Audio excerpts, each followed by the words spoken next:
오늘은요, 바벨론의 포로가 되었던 그 유다 백성들이 이제는 자기의 땅으로, 팔레스타인 땅으로 귀환하는 날입니다. 그래서 귀환해서 성전을 건축하고 거기서 신앙을 회복하고 민족의 의식을 다시 고취시키는 이야기가 바로 이 에스라에 나타나고 있습니다. 그래서 1장부터 사실은 6장까지는요, 거기에 에스라가 나타나는 것이 아니라 맨 처음 1차 포로 귀환에서 돌아왔던 수르바벨이라고 하는 사람과 예수아라고 하는 그 사람의 이야기가 나오고 있습니다. 특별히 이 수르바벨이 1장에서부터 6장까지의 중심 인물인데요.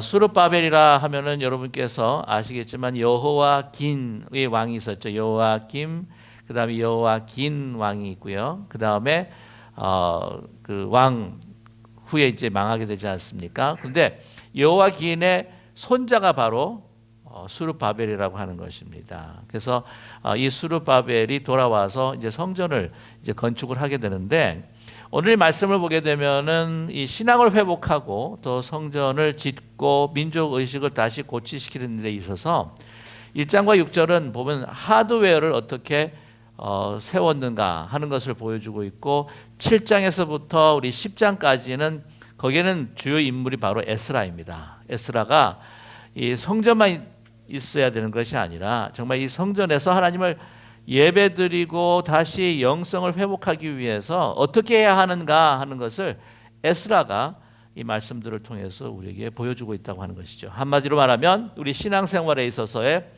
이 믿음 공동체에 있어서의 소프트웨어, 이 영적인 상태, 이 영성이 어떻게 되어야 되는 것인가 하는 것을 우리에게 말씀해 주고 있습니다. 오늘 에스라 1장 1절에서부터 이제 6절까지 읽었는데, 이 사건은 여러분이 잘 아시는 하나님께서 고레스 왕이라고 하는 왕을 선택을 하셔서 이제 이스라엘, 유다 민족들을 다시 이렇게 포로에서부터 귀환하게 하는 것입니다. 이 고레스 왕에게 하나님께서 그 권세를 주셨다고 하는 것이죠. 예레미야를 통해서 또 이사야를 통해서 말씀을 하셨습니다. 뭐 동방의 의인이 나타나서 공의를 베풀고 너희들이 돌아오고. 근데 이거는 그냥 말씀으로 이제 들었는데 과연 이런 일들이 일어날 수 있을까? 아마 이 유다 백성들은 많이 의심을 가지고 있었을 거예요. 그런데 정말 그것이 역사적인 현실로 이루어진 겁니다. 이 고레스 왕은 전통적으로 유대 사람들이 메시아, 그는 우리 유대 민족에 있어서 여러 메시아, 예를 들어서 모세와 같은 메시아가 있는데요. 그와 한 사람 중에 하나인 고레스라고 하는 사람도 우리의 메시아로 그렇게 인정하고 고백하고 있습니다. 근데 고레스 왕은 유다 사람이 아니에요. 그렇죠? 하나님의 방법이라고 하는 것은, 구원 방법이라는 것은 참 놀랍습니다. 우리의 생각을 뛰어넘으시는 하나님이시라고 하는 거죠. 그래서 이 고레스 왕을 통해서 귀환하게 되는데, 이게 정치적으로 보게 된다면은 유화 정책이라고 말씀을 드릴 수 있습니다. 바벨론과는 완전히 딴판이라고 하는 거죠. 지배국의 그 식민지의 그 백성들을 완전히 포로 삼아가지고 데려와가지고는 그 바벨론 사람으로 만들어 버리는 것이 아니라, 이거는 반대로 유화 정책을 고레스 왕이 썼다고 하는 것이죠. 본인이 지배하는, 다스리는 그 나라의 문화, 종교를 그대로 인정해주고 귀하게 여겨주는 겁니다. 그래서 그 사람들로 하여금 이제 바쳐야 할 것만 바치게 되면은 그들이 편안하게 살아갈 수 있도록 그 선정을 베푸는 바로 유화 정책이라고 하는 것이죠. 그렇기 때문에 보통 그 사람들은 그렇게 이야기를 한다고 그래요. 그 뭐 정권이 어떻게 되든지 상관없이 그냥 배부르게 등 따시게 살게 해주면 우리는 그냥 만족을 한다. 그것이 보통 국민이요 백성이다, 그런 이야기를 하시는 정치가들도 있습니다. 그래서 그런 건지 모르겠지만 유화 정책을 썼다고 하는 것이죠. 그래서 이 피지배 국가의 그 백성들에게도 굉장히 존중을 받았던 왕 중에 하나입니다. 아무튼 이 이스라엘 유다 사람들이 돌아갈 수 있도록 모든 배려를 다 하고 있습니다. 그래서 이 수르바벨을 보내게 되는 거죠. 가서 너희들이 허물어졌던 그 너희의 성전을 지어라 해서 많은 복음 물자도 이렇게 주기도 하고 하는데, 그 당시 그 돌아온 숫자가 몇 명이냐면 5만 명이었습니다. 근데 그 전체 바벨론에 포로되었던 그 사람 중에 대다수는 아니었다고 하는 거죠. 많은 사람이긴 합니다. 그러나 이 기록을 보게 되면은요, 20만, 10만 막 포로로 이렇게 데려가는데, 그래서 70년이 흐르고 난 다음에 그 자손이 번성을 한 그 숫자를 생각을 한다면 5만은 결코 많은 숫자는 아닙니다. 어떻게 보면은 전체 바벨론에 포로되고 그곳에서 지금 살고 있는 숫자에 비해서는 그래도 소수다, 그렇게 말씀을 드릴 수가 있습니다. 바벨론의 땅에서 이 다시 완전히 황폐하게 된 예루살렘으로 유다 땅으로 돌아온다는 것 결코 여러분 쉽지 않습니다. 이제는 이제 바벨론에서 정착을 합니다.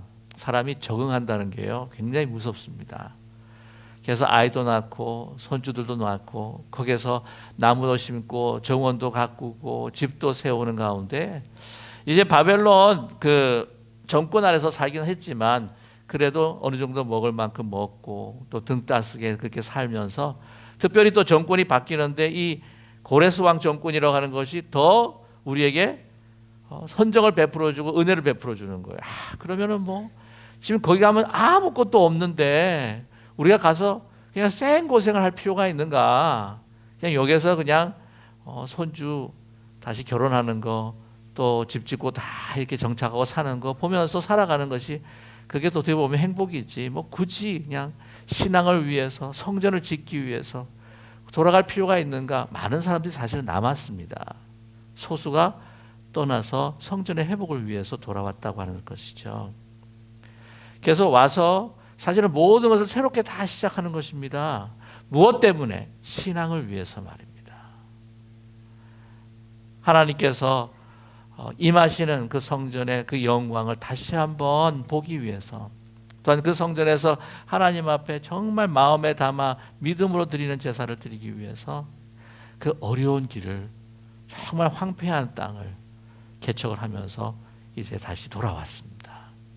근데 그 성전을 짓기 위해서 돌아오는 사람들 보게 되면 얼마나 귀한지, 그곳에 정착하면서 자기의 쓸 물건도 많이 필요하지 않겠어요, 그죠? 근데 오늘 6절 보게 되면 그 사면의 사람들이 은그릇과 금과 물품들과 짐승과 보물로 덮고 그 예물을 기쁘게 드렸더라. 성전을 다시 짓기 위한 재물을 위해서 자기도 많이 필요할 건데, 아무것도 없는 그곳에 정착을 하려면 많은 것이 필요할 건데도 불구하고 성전을 위해서 드렸다 하는 것을 우리는 발견하게 됩니다. 자, 그런데 그런 기쁜 마음으로 갑니다. 얼마나 그들이 기쁘며 기쁨으로 돌아가는지. 시편 126편을 보게 되면은요, 정말 우리가 이 돌아가는 이 길이 꿈을 꾸는 것 같았도다. 내가 우리가 꿈속에서 헤매는 것이 아니라 꿈을 꾸는 것 같았도다. 그냥 내 입술에는 웃음이 가득 찼고 내 혀에는 막 찬양이 가득 찼도다. 너무너무 기쁜 거예요. 이제 다시 정말 그 바라던 우리 믿음의 중심이었던 성전을 짓고 하나님의 그 임재하여서 다시 다윗의 영광이, 우리 민족의 영광이 이제 회복되는 그것을 바라보면 기쁨으로 가는 거예요. 성전을 짓는데 여러분, 쉬웠겠습니까? 어려웠겠습니까? 어려워요. 장애가 있고 방해가 있습니다. 공격이 있습니다. 그대로 가만 놔두지를 않아요. 어떻게 보면 영적으로 보게 되면은 이 고레스 왕이라고 왕에게 권세를 주고 움직였는데 사단도 가만히 있지는 않아요. 방해 공작이 대단합니다. 먼저 안에서부터 또 밖에서부터 이 방해와 장애와 공격이 있습니다. 안에서는 어떤 일이냐면은 이 지어가기 시작을 하는데, 이 솔로몬의 템플, 솔로몬의 성전을 기억하고 있는 그 전투자들이 있는 거예요. 이거 너무 작아. 이래가지고 성전이라 부를 수가 있겠어? 하고 막 컴플레인을 하기 시작하는 거예요. 안에서 막 불평하고 막 불만을 터뜨립니다. 그걸 화합하기가 참 쉽지 않았다고 하는 거죠. 또 한 가지는 뭐냐면요, 밖에서 공격이 들어오는데 이 포로에서부터 돌아온다고 하는 그 소식을 들은 가운데에서 기분 안 좋아한, 아주 싫어했던 사람들이 있습니다. 이미 팔레스타인에 정착했던 사람들이죠. 예루살렘에 정착했던 사람들입니다. 사마리아 사람들이에요. 그들이 아수르에 붙잡혀 가지고는 다시 이렇게 돌아오게 되는데, 거기에서 그들은 하나님 오늘 섬겼다라고 오늘 이야기를 하는데요. 2절에 보게 되면 스룹바벨과 족장들에게 나와서 이르되, 이 사람들이 누구냐면은 사마리아 사람들입니다. 우리도 너희와 함께 건축하게 하라. 우리도 너희가 같이 너희 하나님을 찾노라. 아수르 왕 에살 핫돈이 우리를 이리로 오게 한 날부터 우리가 하나님께 제사를 드리노라. 그렇게 이야기를 합니다. 먼저 자기들이 누리고 있는 터전도 그 사람들이 오므로 해서 손해 볼 것 같은 그런 생각, 예상 때문에 아주 기분이 안 좋습니다. 뿐만 아니라 또 여기 와가지고 막 성전을 짓는다고 그러는데, 자기들이 지금 이미 하나님을 예배 드리고 있고 지금 그 신당에서 산당에서 드리고 있는데 뭐 짓겠다고 그러니까 기분이 안 좋은 거예요. 그래서 방해 공작을 하는데, 처음부터 막 반대하면 나가는 게 아니라 우리 함께 짓자. 우리도 여기 와가지고는 하나님을 찾는데 우리 함께 짓자. 그러니까 함께 지으면서 그 안에서 무슨 공작을 펴려고 했다고 하는 거죠. 그러나 예수와죠. 스룹바벨과 예수와가 안 된다는 거죠. 하나님의 거룩한 성전을 짓는데 마음이 하나가 돼야 된다는 거예요. 마음이 하나가 되기가 너무나 힘듭니다. 왜 그렇습니까? 사마리아 사람들이 섬기는 그 하나님이라고 하는 것은요, 혼합된 하나님이에요.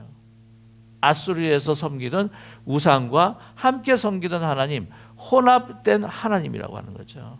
아니, 혼합된 하나님의 대상, 벌써 이 하나님, 이 대상이 다른데 어떻게 한 마음이 될 수가 있냔 말이에요. 안 된다는 거죠. 그래서 그렇게 하니까 기분이 나쁘니까 그 다음부터 아주 적극적으로 방해하기 시작합니다. 관리들을 매수하기 시작하는 거예요. 심지어는 왕에다 보고서를 냅니다. 그래서 막 방해를 해요. 그래서 어쩔 수 없이 그 1차 공사를 갖다가 중단하게 되는데 10년 동안 중단할 수밖에 없었습니다. 여러분, 영적으로 어떤 부흥이 있고 영적으로 좋은 일이 있으면요, 항상 사단은 가만두지 않습니다. 늘 공격해요. 외람 때 말씀이지만은 우리 진학교에서 40일 동안 새벽 기도를 하면, 특별 새벽 기도를 하면서 부르짖고 정말 막 부흥의 물결이 오면 모든 참석한 성도님들이 그렇게 좋아하는데도 불구하고 싫어하는 사람도 있었어요. 방해 놓는 사람도 있었습니다.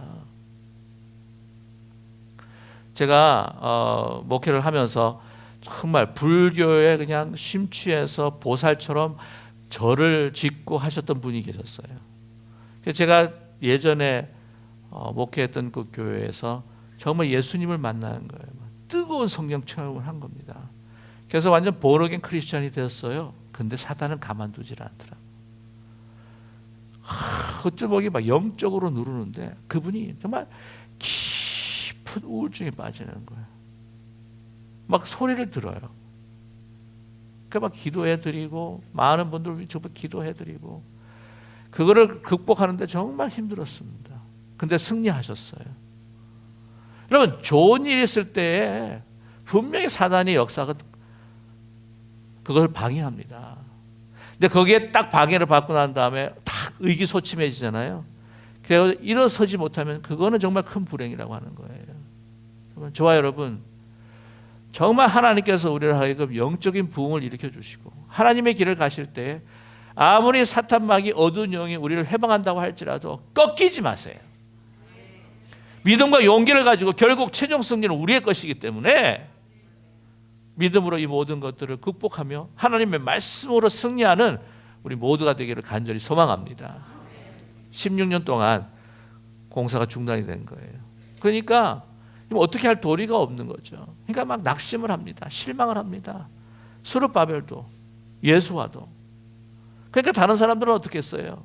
그러면서 지금 근근히 거기서 그냥 살아가는 거. 근데 그렇게 16 동안 중단이 되니까 이제 먼저 이게 목적 의식이 이제는 스스로 이제 퇴색하기 시작하는 거예요. 우리가 무엇 때문에 여기 왔나?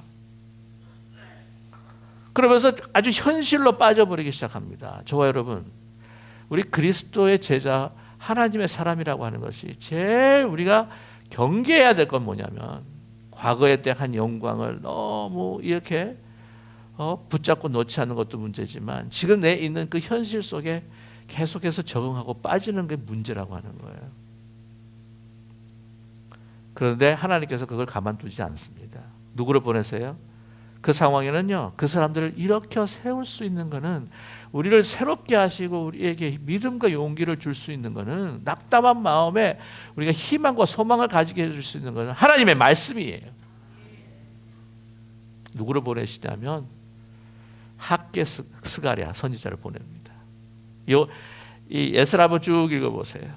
그렇게 그냥 손 놓고 넋 빠진 사람들처럼, 그냥 다른 사람, 이 세상의 사마리아인들처럼 그냥 이 현실에 파묻혀 가지고는 하루하루 살아가는 그들에게 하나님은요, 그 말씀을 학개와 스가랴에게 줍니다. 스가랴를 하여금 말씀을 선포하게 합니다. 너희들이 지금 집담한 이 성전이 어떤 의미를 가지고 있는 줄 아느냐?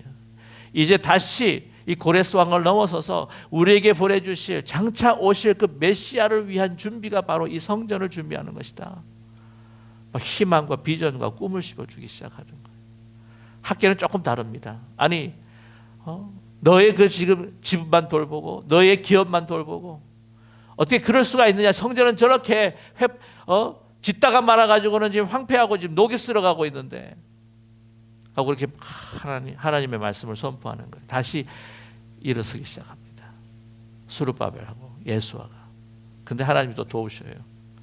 딱 시작을 하고 딱 하니까 그 주위에 있었던 그 페르시아 메데 바사국에서 파송되었던 이렇게 감독관들이 있을 거 아니에요. 보면서 막 짓고 있는 거예요. 막 그래가지고는 다리오 왕에다가 보고를 합니다. 아니 이거 어떻게 된지 너희들 뭐 때문에 이렇게 짓느냐? 이제 물어봅니다. 아니 왜 너희들 이렇게 짓느냐? 허락도 안 받고 왜 짓기 시작하냐? 그러니까 막 설명을 해요. 이건 고레스 왕 때부터 우리가 칙령을 받아서 와서 지금 하고 있는데 중단되어서 쭉 설명을 합니다. 그걸 그대로 다리오 왕에 보고를 해요. 다리오 왕이 보면서 그 모든 자료들을 다시 한번 이렇게 검토를 해봅니다. 내 조부 고레스 왕이 진짜 칙령을 내렸네? 그러면서 그 다리오 왕이요, 막 그 많은 것들을 다시 짓도록 공급을 합니다. 그래서 완성이 돼요. 할렐루야. 그게 6장에서 그게 끝이 납니다. 근데 이게 성전을 짓고 난 다음에 이제 스룹바벨과 예수아가 죽어요. 하나님 품에 갑니다. 그러니까 이제 아주 하나님의 그 말씀과 그 비전과 꿈을 함께 나눌 수 있는, 그 선포할 수 있는 사람들이 없어지니까 이제는 계속해서 이 성전은 있는데 말씀과 기도, 어떤 영적인 무브먼트가 없으니까 계속해서 이 신앙이 침체하기 시작하는 거예요. 다시 이 유다 사람들이 현실을 돌아가면서 이제 자꾸 예배를 드리는 모양이 달라지기 시작합니다. 그러는 가운데 58년이 지났어요. 58년 그 중간에 그 성경은 또 무엇을 기록하고 있냐면, 여러분 에스더 아십니까? 에스더. 네. 내일은 에스더 합니다. 내 남자만 했는데 오늘 내일은 여자 할 거예요. 여성 할 겁니다. 그 아수로의 그 왕, 거기 그 58년 사이에 일어나는 그 일이 바로 그 에스더 사건입니다.